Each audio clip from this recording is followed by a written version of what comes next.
خطیب آقا علیہ السلام کی بارگاہ میں آئے، انہوں نے عرض کی کہ شر کیا ہے اور نیکی کیا ہے؟ تو آپ نے فرمایا کہ یہ سینے پہ ہاتھ مارا اور فرمایا کہ یہ تمہارے اندر مفتی بیٹھا ہوا ہے، یہ خود ہی فیصلہ کرتا ہے کہ شر کیا ہے اور نیکی کیا ہے۔ یہ ہر انسان کے اندر ایک مفتی بیٹھا ہوا ہے، وہ بتاتا ہے کہ غلط کام کیا ہے اور اچھا کام کیا ہے۔ جب آپ اچھا کام کرتے ہیں تو آپ کو سکون ملتا ہے، آپ نماز پڑھتے ہیں تو آپ کو سکون ملتا ہے، آپ روزہ رکھتے ہیں تو آپ کو سکون ملتا ہے، جو بھی اچھا کام کریں گے آپ کو سکون ملے گا۔ اور جب آپ برا کام کر لیتے ہیں، برائی کر لیتے ہیں تو اس وقت میں سکون نہیں ہوتی ہے۔ وہ دل آپ کو بتا رہا ہے، آپ کی روح آپ کو بتا رہی ہوتی ہے کہ تم نے غلط کام کر لیا، غلط کام کر لیا۔ اسی طرح ایک نماز ہے، نماز کا بھی ایک جسم ہے اور ایک روح ہے، اور تربیت ہو رہی ہے۔ کیا تربیت ہو رہی ہے کہ جس طرح انسان کا ایک جسم بھی ہے اور ایک روح بھی ہے، اور یہ بات بھی آپ ذہن میں بٹھا لیں کہ وہ جو پاک روح ہے جب وہ انسان کے جسم سے نکل جاتی ہے، انسان کے جسم سے نکل جاتی ہے تو اس وقت لوگ کہتے ہیں کہ اب لیٹ ہو رہی ہے، جلدی کرو، اس کو دفن کرو۔ جسم حالانکہ وہی جسم ہے، ذرا سوچیں، جسم وہی ہے جو پہلے بھی نظر آ رہا تھا، اب بھی نظر آ رہا ہے، آنکھیں بھی ہے، کان بھی ہے، ناک بھی ہے، سب کچھ وہی ہے۔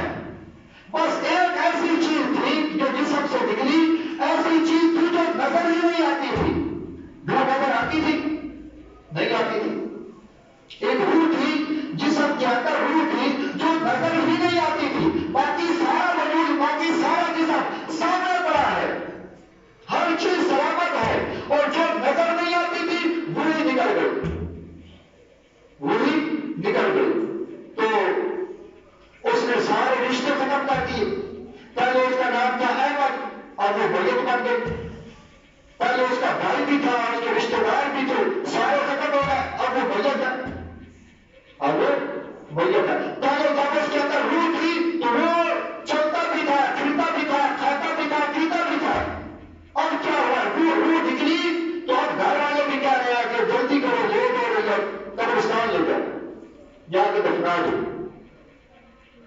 تو جو اصل حقیقت تھی وہ تو اس وقت بھی نظر نہیں آتی تھی، اور حقیقت کیا تھی، وہ روح تھی۔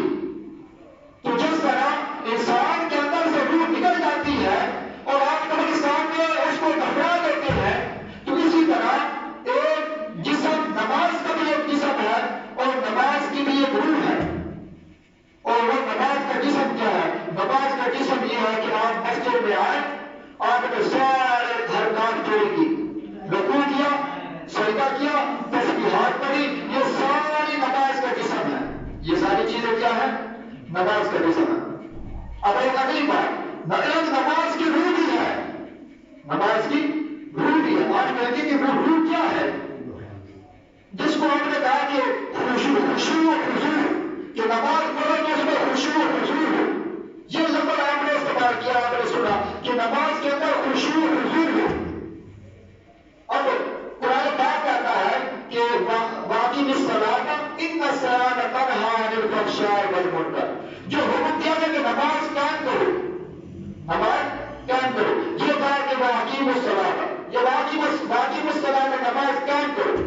اب ہم نے عرض کی کہ باری تعالیٰ اگر ہم نماز قائم کریں، نماز کو پڑھیں، نماز قائم کریں تو ہمیں کیا ملے گا، کیا حاصل ہوگا ہمیں؟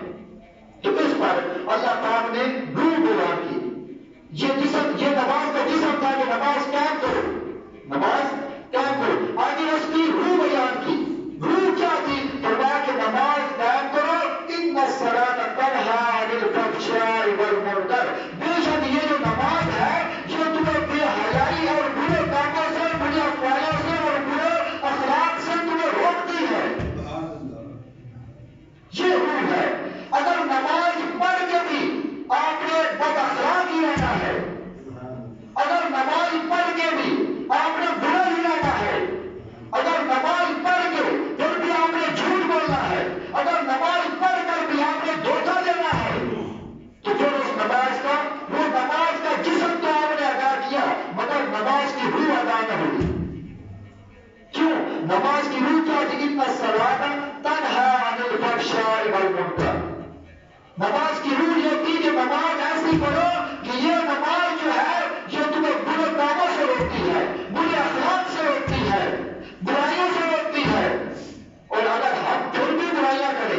اور پھر بھی برا خیال کریں تو جو ہم نے صرف نماز کا جسم